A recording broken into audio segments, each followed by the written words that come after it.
Hey guys, Ted from Nerdarchy here. 4 nerds by nerds, hanging out with a couple of nerds. I'm Dave. I'm Ryan. And today we're going to talk about... Gotta have faith! Oh.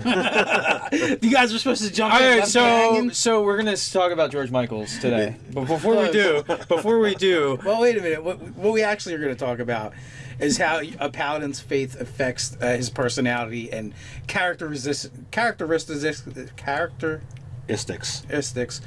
and characterizations of that character. Especially if you're a Paladin of George Michaels. But before we do that, there's the Nerdarchy newsletter where you can find out how to game with Nerdarchy. You can get some cool gaming tips and some other exclusive that's just going to be down below.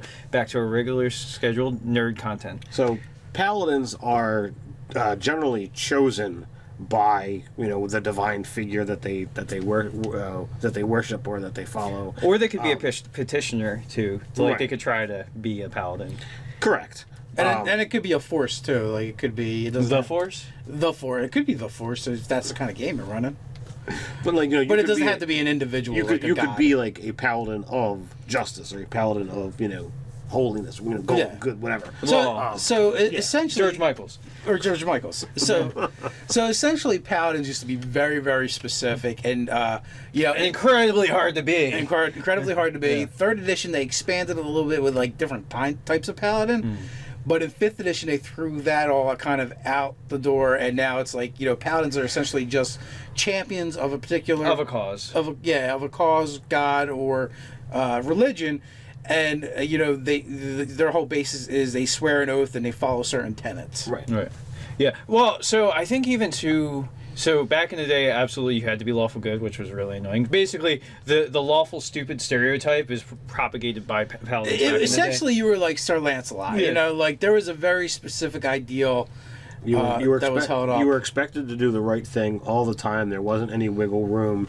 But also, you were usually a douchebag. Like most people who played paladins played them as douchebags because they had this like everyone, when you say paladin, who's an old grognard gamer, has an image in their head of what somebody plays when they play a paladin.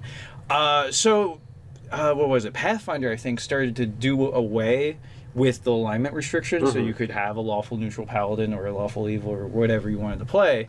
So that started to get further afield from that lawful stupid mindset, and now also in 5th edition we've gotten rid of alignment restrictions completely. Yeah, but that's more of a stereotyping by players than the fault of the class. I mean, it's nice that any guy can have their divine champion now, because you have your clerics who basically prophesize the religion and tend to the flock. Well, now you have the paladin, which is the shield and sword of the religion. Right.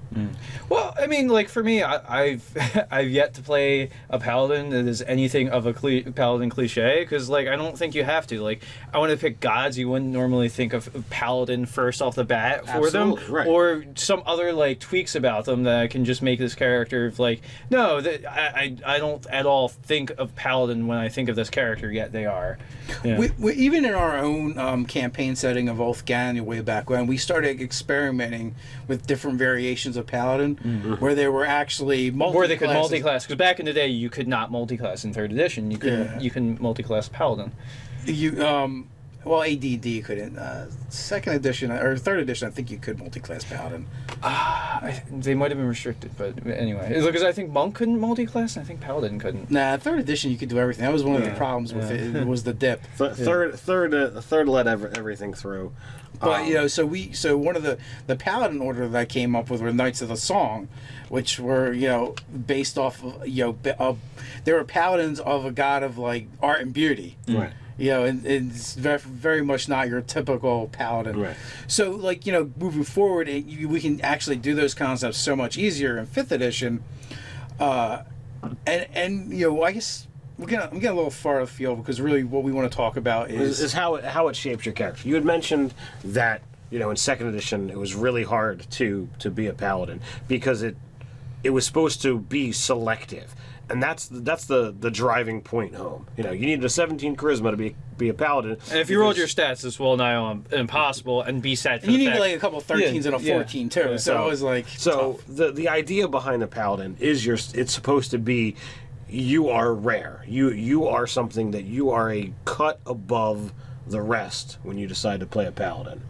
And essentially, you're the best. Like, when you have scores that high, you're saying, not only are you supposed to be a cut above, you're just better than other people. So, part of that, whether you're willing to admit it or not, is going to shape you. And that's going to, bring it back around to how does playing a paladin, how is a faith character going to affect you in your role-playing, or how is it going to affect that character in his, view of the world, if you will. Well, yeah, because literally, like, whether you're chosen or a petitioner, these can have very specific effects on the character's personality, especially if you're chosen. Like, one could be like, I'm not worthy, and feel utterly, it can be very humbling, or it could go the other way, and it could just be like stoking that character's pride and ego. Right. Yeah. Or you could be also mildly annoyed about it, because Rask is just annoyed by the idea. Well, he gets drug along onto these Beggar King quests. Like, kind of, that's how I explained his levels for the most part, is like he just gets pulled along by a holier force. Happenstance just keeps dictating to him. Yeah, exactly. And he just kind of goes along for the ride. And now with the different oaths, the different archetypes of paladin we have, again, that's like, it's even more of a further distinction of how that character is going to be played. Because really, like, there's devotion, which is your typical, that's what you expect from a paladin. Mm-hmm. There's the Oath of Vengeance, which is this is a Justicar type character. You're a hunter. You're going after a specific, prey or target. Like, oh, you don't wait for evil to happen. You happen to evil. Yeah. Yes. And to some people it's like, this is so far removed from paladin. Other people are like, well, yeah, this is exactly how I used to play paladins. This is great. This is Judge Dredd, basically, as a paladin. And then you have the Ancients. the Oath of the Ancients, which is like, you're basically a hippie paladin. Right. Well, yeah, it's kind of your Ranger Paladin-esque thing. You're a Ranger Paladin, you're a Druid Paladin, it's the place that you can easily stick your elves. This is where they go. Well, but see, and oddly enough, though, like, none of them are tied to any specific deities or anything. Mm-hmm. So you could take any of them and basically be from any deity, whether, by raw, like, without, like, as long as your DM's okay with it, everything.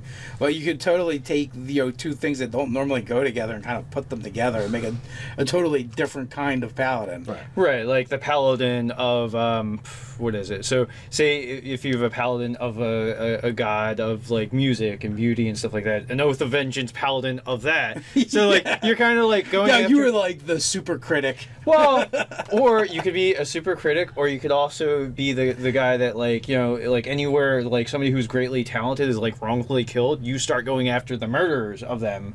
That's what you seek out. I like the idea that he's he's an arts critic, and instead of writing bad reviews, he handles it with his sword. Yeah. I'm sorry, you're not cut out for this. Yeah. It's just silly. But again, so you're not restricted anyway. But all these elements are going to kind of like build around what kind of character, personality that you're going to have. Like, so, when I'm putting together a character or a character build, I like to look at all the mechanics, and then like kind of like see what kind of story they tell, what kind of personality will evolve from that. Like, we actually shot this video before, and we totally it was broken, and we're redoing it because we lost the audio on it. And I had talked about what I really want to play, a warlock, a Fey Pack warlock that's Oath of the Ancients paladin as well, multi-class, because I just like that concept of that, that natural, basically nature's champion. Mm-hmm. Like, even more so than even the druid, maybe. Mm-hmm. And like that, there's so many different questions that I would have to answer when I put that character's personality together.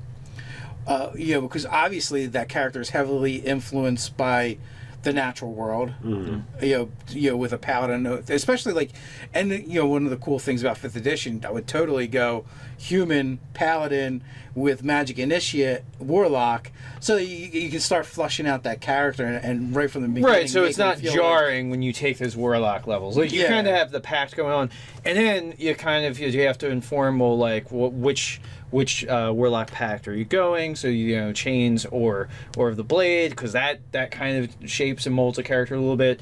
their relationship with the patron power. Like, was this forced upon them? Were they in absolute desperation, or is this something they sought out?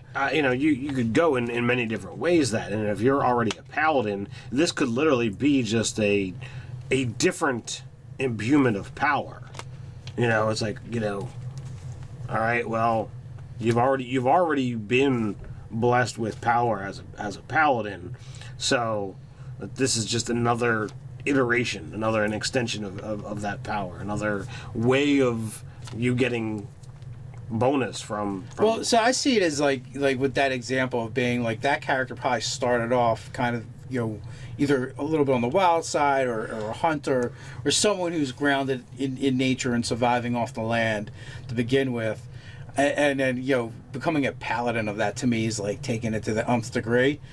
And from there I kind of like the idea of getting tapped by the Earl King and being like, not only you a paladin, you're not just a paladin now, you're my paladin, right. And then the Warlock Pact gets layered on top of your oaths as a paladin, and you could have like if you have a good GM, you can have like interesting things like conflicts of interest between your deity and your pact patron, because I think that absolutely you have different shifting alliances, and most times they could be in accord, but every once in a while, like, hey, I need you to do this thing that like maybe the paladin part of you might have some conflict about, but it's the Earl King and he's got his own agenda.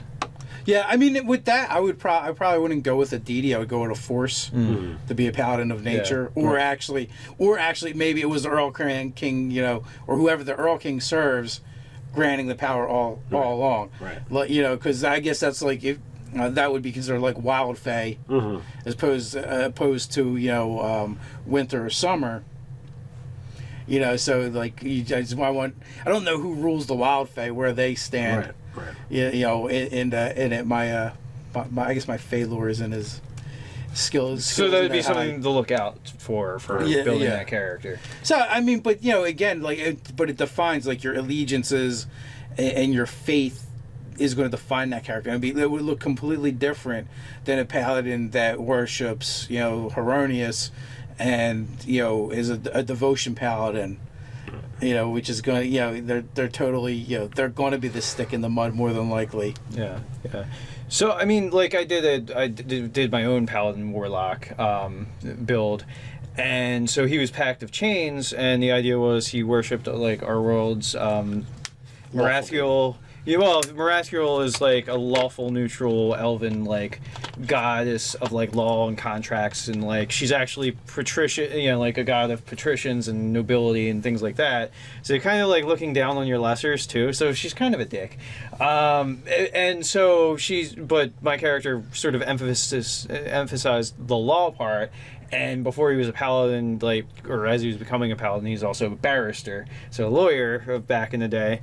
And I had it that didn't really go super into it, but he ended up getting a fiend pact as well, and he has like an imp chained to him or whatever. So there's these celestial chains that bind it to him. And I took the retainer, the knight background with the retainers, and I also described them as imps that are also chained to him. And imps for your imp. Yeah, right. So the idea is he goes and he binds devils, binds them or banishes them. So there's some sort of Faustian bargain probably in the works, like either his deity negotiated with the fiend, or maybe he gave his soul. It was like for Scott's mini campaign, so there wasn't like a lot of background stuff that would ever come into play. I thought the idea was you out lawyered the devil. But I mean, that being said, like if background doesn't ever actually come, like if your campaign story never deals with the character's background, then it didn't matter, So like that could have been it. I was also thinking it'd be kind of cool if he did a thing where like a child had like bound itself to a devil and he offered his soul instead, sort of situation. So I mean, it could have been any one of those things. It really would take sitting down with the GM that's actually going to run a campaign that is cognizant of character backstory for it to even matter. But being an Oath of Devotion paladin, and then also a Fiend Pact Warlock, that's like as night and day as you can get, but it worked. Scott really doesn't like the out of the book Warlock. He thinks a Warlock is got a big evil marker on it, and he doesn't think evil and PC should go together. Because I had played a character in another game who was a warlock, and like he's just like, all right, well, I'm just not going to touch that. You can play a good character, and I'll just let it go. Yeah, I mean, but so I like games with more nuance and like gray tones to them. It requires an extended campaign for that. Yeah, absolutely. But we're getting off away from Paladin. Ultimately, when you are making your character, you want to look at, what are your tenets and how is that going to shape your character's build as well as your actual role playing of that type of character. So there should be some aspect of your character that is in line with your deity, and that's the thing that you play up. You find one or two things, and that's the pulse of why your character reveres that deity. So like it could be like a wilderness god, and maybe the hunt and savagery is a part of that. And so your character like really gets down on that aspect, and like he's chaotic neutral or chaotic good or whatever. So he's just maybe there's got to be something about the faith that drew you in the first place. Right. Yeah, there's some echo of that, and vice versa to that is there has to be something that you kind of expand from the faith that would draw the deity to you. If you're going with I didn't actually choose to be a paladin, I was chosen. Right. So there's got to be something about you. That's why do you stand out? Why are you so far above everyone else in this aspect? Or is there some grand destiny? Every gaming group is different. If you want to work something out with your GM, be like, oh yes, I'm a paladin solely for this one point. And that could be like the end of the campaign arc or whatever have you, because sometimes that stuff happens, Yeah, like maybe you have an evil character who's going to do something that's ultimately good and self-sacrificing. Like, so in the grand arc of things, like sometimes crazy stuff happens. Like you could have been an evil character that ends up the servitor of a lawful good deity, and you have this grand destiny that you're going to do this one great redeeming act, and that's the only reason why the deity's along for the ride the entire time. A good character example of, even though he wasn't actually a paladin, there's a lot of similar traits. He was a Templar of what's the ruler of Yorick and Dark Sun? Hamanu, yeah. His Lord of Infinitesimal Mercy chose just plain Pavic as one of his Templars, even though it throughout the books it always seemed like he worked against his best interest, right. and finally, and still granted him power the whole time and was aware of him, right. And when it finally comes out, he's like, well, why do you still keep me as your Templar? What is my purpose? And he's like, well, because you're the common man. That was that character's personality. He was essentially like a regular Joe that happened to be a Templar, and for whatever reason, this supreme being felt like he needed that in his organization, and that it held a purpose. Right. Yeah. Well, also too, like, not that any of the dragons or sorcerer kings were good, but he was like the least evil. Hamanu. He had more redeeming qualities. Yeah. I think even too, Pavic was like, wasn't he also a druid? Like he was a Templar, and he eventually acquired the capabilities to also be a druid. Like crazy enough. I don't remember if I think he started moving in that direction. It's been a long time since I read the Dark Sun book, so I'm not certain. But because I feel like he like summons a spirit of the land like in Yorick. Yeah, he did move towards the druid. Actually, moved away from Templar, but then later on calls upon the Templar powers again. Yeah, and Hamanu still grants them to him. Yeah, and that's like kind of like the catalyst for why it comes about. Like, well, why did you do that? It was like, because you represent something that's still important to me. Well, Dark Sun lore, actually, it's like a spigot. It's either on or it's off with Templar. So, like, basically a Sorcerer King is like, I'm either going to grant power or not, but they don't really pay a lot of attention to what their Templars do, because there's so many crooked Templars. Yeah, but that's true, but he was aware, like, he knew. Yeah. Because he explained it to him. Yeah. Otherwise, how would he get the explanation? No, that's why he got the explanation, like, in the end of that series. Yeah. So it's just another example of, how the character's personality actually shaped, the deity's desire to grant him power. Right. So sometimes the concept of your character is going to be the antithesis of the one who's granting it, and yet it can still work. Well, it could, You just have to be a really creative storyteller and how that is. It has to be cool and interesting. So, and the other thing too is that, you have to think of it as the fact that deities are supreme beings, and they have so much. their machinations are so much beyond what we could possibly fathom type of situation. Yeah, if you put it in a chess scenario, they're 30 moves ahead of you.